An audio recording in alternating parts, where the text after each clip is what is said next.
Game 3 of the NHL Stanley Cup Finals.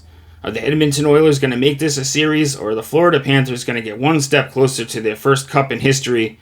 We'll break it down for you with a couple of money-making spots on some player props that hold some great value. I'm Steve Seagrave from sportsmemo.com. If you could do me a favor and hit the like button, subscribe to the channel if you haven't already, and let us know in the comment section who do you guys like in this game, whether it be a side, a total, a player prop. We love hearing from you guys. I'll be checking the comments and responding back throughout the night, and I also have a special offer to share with you at the end of the video. So Game 3, the series shifts to Edmonton. Puck drops 8 p.m. Eastern on ABC. Florida leads the series 2-0 after winning Game 2 4-1.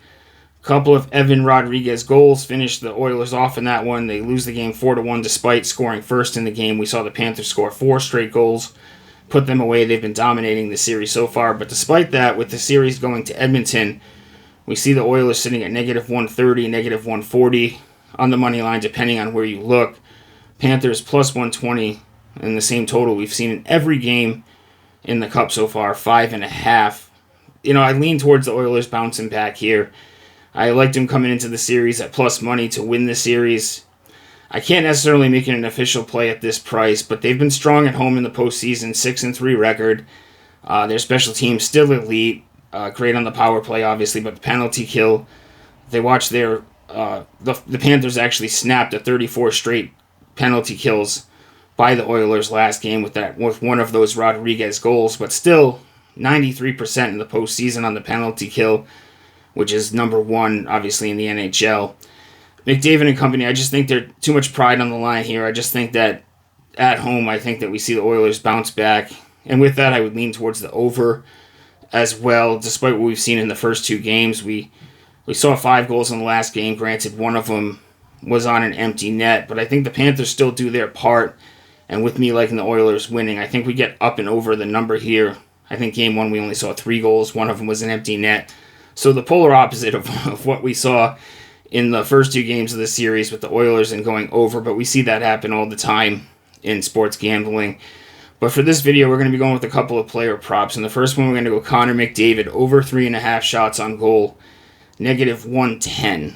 So far in the series, we've seen him have 6 and 3 shots on goal, so he crushes it in the first game, falls just short in the second game. But if you look at the Western Conference Finals, he had 4-1 on the road against the Dallas Stars before coming to Edmonton for games 3 and 4 and bouncing back with 6 and 5 shots on goal. I think he had 5 in the next road game as well. But he really heated up once the series shifted to Edmonton, once he was back at home. 5 combined in the first 2 games on the road, comes back and gets 11 in the next 2 home games. And it just goes almost without saying, but the Oilers are going to be, the Stars here are going to be firing away shots here.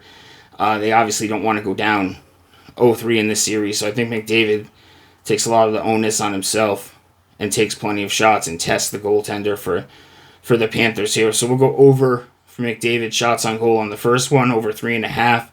We're going to go under on the next one, though, 1.5 shots on goal. For Evander Kane, you can actually get it at even money, plus 100 odds, despite him not landing a single shot so far in the Stanley Cup Finals. He's under this number in his last 5 games as well. It's due to him dealing with a sports hernia. He has an injury that's really limited his production in the first 2 games of this series. He's only played 15 and 10 minutes, and the minutes have went down 10 minutes in the last game. He is day-to-day. He could potentially not play in the game. The ticket would get voided. You get your money back at that, obviously, in that situation. But if not, if he touches the ice, he might not come back out. If the injury gets any worse.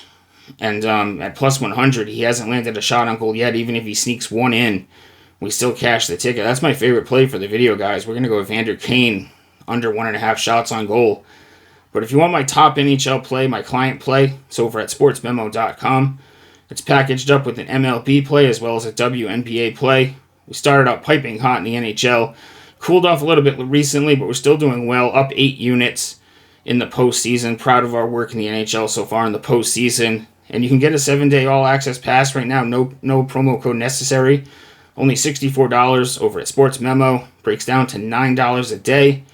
It's all sports, all access. It includes any sort of 5% plays. It's only $15 more than a normally priced 3-day pass. And that it would include all the sports that I just mentioned, as well as NBA. Tomorrow is Customer Appreciation Day over at Wager Talk and Sports Memo. We're all going to have a play locked and loaded for $5. I'll be in action in the NBA. I'll be posting that play tonight, so you can check that out at sportsmemo.com. There'll be a link attached to the video. If you guys are interested in checking out my free plays, those are at sportsmemo.com, as well as Twitter at stevesbook22. And like I said, good luck tonight, guys. If you could do me a favor and hit that like button on the way out. And I'll see you guys next video. Enjoy the game.